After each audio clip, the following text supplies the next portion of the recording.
Я не мог совершить это преступление, так как меня не было в указанное время в указанном месте. Ну и где же вы были? В Даблтинт. Что?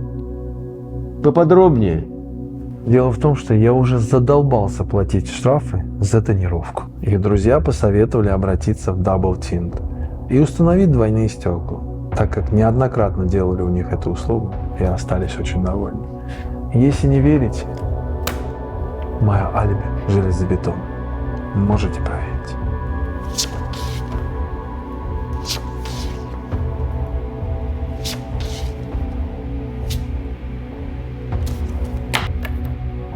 Что-то еще? Да, надоело платить штрафы за тонировку? Есть легальный способ.